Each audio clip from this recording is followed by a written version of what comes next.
तर गाईज आज आम्ही चाललो आहोत पंढरपूरला आणि आमचे जे कुलदैवत आहे काशेगावची जी देवी आहे त्यांना आम्ही चाललो आहोत आणि दोघांचंही दर्शन घ्यायचंय आम्हाला.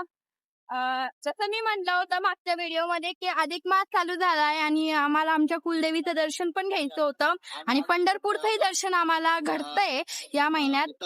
यापेक्षा मोठी गोष्ट कोणती असू शकते आणि आमच्या गावापासून खूप जवळ आहे पंढरपूर. तर आता आम्ही थोडासा नाश्ता वगैरे करायला चाललोय. चॅनल आपला ब्लॉग येणार आहे आणि आपल्या चॅनल ब्लॉग येणार आहे.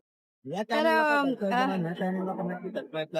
हर्ष पण मागे व्हिडिओ काढतोय त्यामुळे मी थांबले होते. तर मी असं सांगत होते तुम्हाला की आता आम्ही थोडंसं नाश्ता करायला थांबलोय कारण की आम्ही काहीच खाऊन आलो नाही घरून. तर आता आम्ही नाश्ता वगैरे करतो आणि नंतर मी तुम्हाला दाखवते पंढरपूरचं दर्शनही आणि त्यानंतर आमच्या कुलदेवीचं दर्शनही मी तुम्हाला घडवतो. शेवटपर्यंत व्हिडिओ बघा.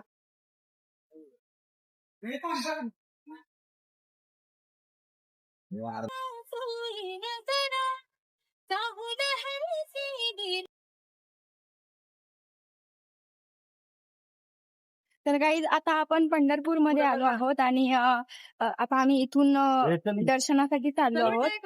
तर नदीवर वगैरे जातो की नाही आम्हाला ते माहित नाहीये, पण बघूयात नदीवर आपल्याला जायला जमलं तर जाऊयात नक्की. आणि मंदिरात पण दर्शनाला खूप म्हणजे आता गर्दी असणार आहे अधिक मासामुळे, पण जेवढं आपल्याला दर्शन होता येईल ना तेवढं आपण घेऊया.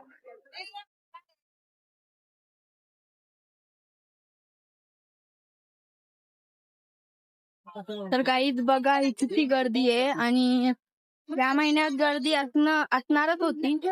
आणि ही आहे नामदेव पायरी. आम्ही इथूनच दर्शन घेणार आहोत कारण की आता गर्दी खूप आहे, त्यामुळे काही आम्हाला आतमध्ये जाणं होणार नाही आणि इतकं मोठं दर्शन होणार नाही. आम्ही दर्शन घेतो.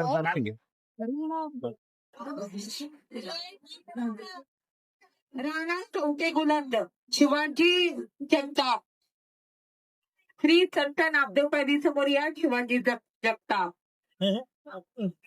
राणा चौके गुलाब. तर काही आम्ही दर्शन वगैरे करून आलो, म्हणजे आम्ही फक्त नामदेव पायरीच दर्शन केलं.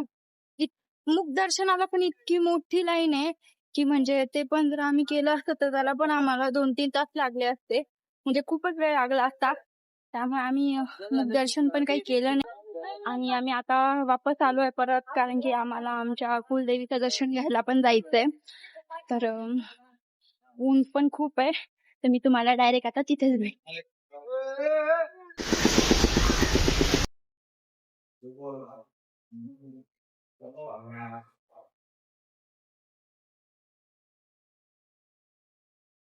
तर काही आत्ताच थोड्या वेळापूर्वी आम्ही घरी आलो आणि आजचा व्हिडिओ इतकाच होता. तर तुम्हाला व्हिडिओ आवडल्यास नक्की लाईक करा, शेअर करा, चॅनलला सबस्क्राईब करून ऑल वर सेट करा बेल आयकॉनला प्रेस करून. तर मी तुम्हाला भेटते नंतरच्या व्लॉगमध्ये. बाय.